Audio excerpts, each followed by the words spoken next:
이렇게 보다 보면은 암에서 회복되고 완치가 되고 건강을 회복하고 다시 그러는 것들도 이 자연적인 이치에서 크게 벗어나지 않는다는 것을 날이 갈수록 더 느끼게 됩니다. 큰 틀에서 보면은 자연 치유라는 것도 그런 게 아닐까 저는 싶거든요.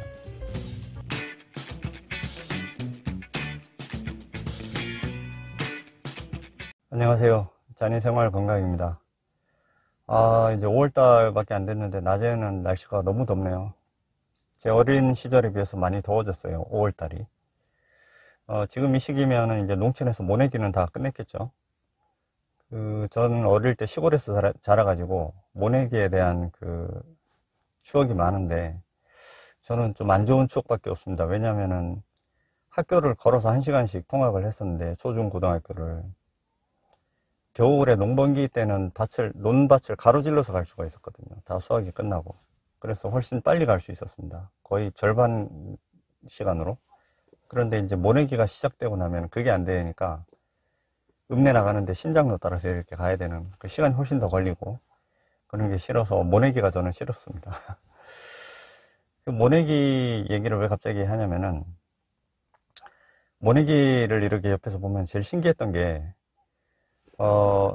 모판에서 모를 받아다가 이렇게 심는데 대충 꽂잖아요. 양옆에서 그 줄 잡아주시고 하면 한 칸씩 옮기면서 대충 꽂는데도 그게 어떻게 신기하게 뿌리를 기가 막히게 내려가지고 무럭무럭 자라는 거예요. 그게 되게 신기했었던 기억이 있습니다. 그 벼는 그런 논에서 그 환경에서는 어떻게든 잘 자리 잡고 잘 자라는 거겠죠. 근데 그 옆에 있는 밭에 무를 뽑아다가 무를 논에다 심으면 그게 뿌리를 내릴까요? 못 내리죠, 당연히. 왜냐하면은 무는 밭에서만 살 수 있는 종자이기 때문에 그렇습니다. 이런 농작물뿐만이 아니고 세상의 모든 생물들은 자기가 살 수 있는 환경이나 서식할 수 있는 장소에서만 살 수가 있죠. 날짐승은 땅에서 못 살고 육상에 있는 동물은 물 안에서 못 살고 그런 거랑 똑같은 이치입니다. 인체 세포도 마찬가지입니다. 인체에 여러 세포가 있는데 검사를 하면은 DNA는 다 똑같이 나옵니다. 한 가지로 나오죠. 한 사람당 한 가지 DNA밖에 안 나오는데 그래서 이게 머리로 가면 머리카락이 되고 장으로 가면은 점막이 되고 그런 거거든요. 이것을 갖다가 머리카락의 모근세포를 근육이나 장에 심는다고 해서 거기서 머리카락이 나오는 건 아닙니다. 나올 수가 없죠. 그런데 어떻게 암세포는 다른 장기로 가서 살 수가 있을까요? 예를 들어서 폐암세포가 전이가 간으로 된다고 치면은 폐암세포는 폐에서 폐세포가 변이된 거잖아요. 악성으로. 그런데 이거는 폐세포죠. 어디를 가나? 그런데 이게 간에 가가지고 전이가 돼서 거기서 자란단 말이에요. 그거는 사실 생각보다 쉽지 않은 거거든요. 원래 자기의 형질을 떠난 거잖아요. 폐와 간은 완전히 다른 장기고 그 모습도 그렇고 해부해 보면 전혀 다른데 어떻게 그게 가능할까? 그 해답은 그 간이 황폐화되면 가능합니다. 아까 그 논밭을 다시 예로 들어드리면 밭에 있는 물을 뽑아다가 논에서 키우려고 하면은 논의 물을 다 빼버리고 마른 땅이 되면 되는 거예요. 간단한 이치입니다. 그러면은 원래의 벼들은 다 죽어 나자빠지지만 무는 잘 살겠죠. 마찬가지로 폐암세포가 간에서 살려면은 간이 제 기능을 못한 메롱인 상태가 되면 되는 거예요.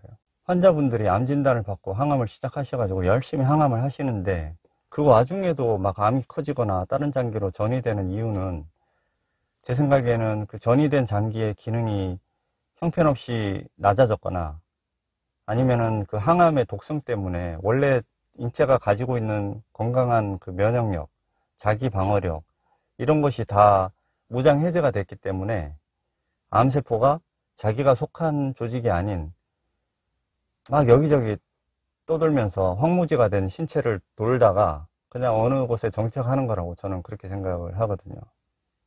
마치 무가 황폐화된 논에 가서 살 수 있는 것처럼 그거랑 같은 생각입니다. 근데 그럴 경우에 의사들은 보통 그렇게 얘기하죠. 약이 안 맞는 것 같아요. 약을 바꿔봐야 되겠습니다. 다른 약으로 써봅시다. 혹은 한 가지를 더 추가해야 되겠습니다. 이렇게 얘기를 하는데 그게 참 그냥 끄덕끄덕하고 말 일이 아니고, 그 항암제를 쓸 때는 그 암에 최적화된 약은 이거다. 그동안의 수많은 연구 결과, 임상실험 결과로 도출된 약이 이거다라고 해서 1차적으로 쓰는 거거든요, 보통. 그런데 그게 안 맞으면은, 다른 약을 바꾸면 그 약이 더 잘 맞는다는 근거가 어디 있어요? 그냥 선택의 여지가 없으니까 그걸 쓰는 거지. 이거라도 잘 맞아 떨어져라 하고 기대감에. 그런데 그거는 황폐화된 논에다가 그냥 막 경운기로 갈아엎는 거랑 똑같은 거라는 얘기입니다. 제 생각은. 자주 말씀드렸다시피 항암제는 몸무게 대비 몇 밀리그램 이렇게 쓴다고 말씀드렸잖아요. 저는 이제 내일 모레 50이고 아직 40대인데 몸무게가 62kg 요거밖에 안 나갑니다. 되게 마른 편이죠. 그런데 투병하시는 환자분들 보면은 7, 80대 노인분들 계세요. 근데 그런 분들이 몸무게는 저보다 더 나가시는 분들이 있어요. 75kg, 막 70kg 이렇게 되는데, 그러면은 항암제 용량을 그분들이 더 많이 맞으시는 거죠. 그런데 신체 컨디션이나 어떤 신진대사나 이런 게 그분들이 단순 비교했을 때 저보다 낫다고 할 수 있나요? 아니죠. 그런데 항암제를 더 때려 맞으면 어떻게 돼요? 그냥 논이 그렇게 마르듯이 신체 컨디션이 더 떨어지는 거죠. 별로 컨디션이 안 좋다 이런 분들은 의사들이 알아서 조금의 감량을 적용을 하겠지만, 대체로는 이제 몸무게 대비로 그렇게 주니까 제발 좀 그 환자의 연령이나 기저질환이나 뭐 피검사나 뭐 여러 CT나 이런 거 찍었을 때 이 사람은 표준 항암 용량을 못 버티겠다 하거나 하면은 과감하게 조금 깎아주시고 용량을, 그렇게 해서 환자가 자기가 가진 고유의 방어력이나 면역력이 무너지지 않게, 그래서 논이 밭으로 변하는 그런 상황이 되지 않게 조금 의료진들이 신경을 써주셨으면 하는 게 제 바람입니다. 제 얘기를 당연히 들으실 리가 없지만, 최근 몇 년 들어서 항암 치료의 그 컨셉이 바뀌고 있죠. 패러다임이. 면역 항암제라는 게 등장하면서 막 난치암들이 막 그 치료 성공률이 높아지고 있습니다. 폐암 같은 경우는 거의 5년 생존율이 한 10%대에서 지금 거의 30%를 넘는 걸로 제가 알고 있거든요. 거의 2배가 오른 거죠. 그게 왜 그러냐면 면역 항암제는 자기 본연의 면역력을 공격하거나 무너뜨리지가 않거든요. 오히려 그걸 이용해서 하는 거죠. 쉽게 말해서 논에 물을 안 뺀다 이 얘기예요. 그러니까 그게 잘 치료 안 되던 암들이 치료 성공률이 높아지고 있는 거예요. 그래서 아마 현장에서 그 의대 교수나 의사 선생님들도 그런 것을 체감하고 있을 겁니다. 아마 앞으로 몇 년 더 지나면은 그런 게 좀 더 완화돼 가지고 훨씬 더 많은 환자들이 적절한 치료를 받을 수 있지 않을까. 자기 고유의 면역력을 해치지 않고. 이 얘기가 좀 길어졌는데 제가 드리고 싶은 말씀의 요점은, 항암 치료를 하더라도 자기 고유의 면역력과 신체 방어력 이런 것을 너무 깎아내리지 않고 해야지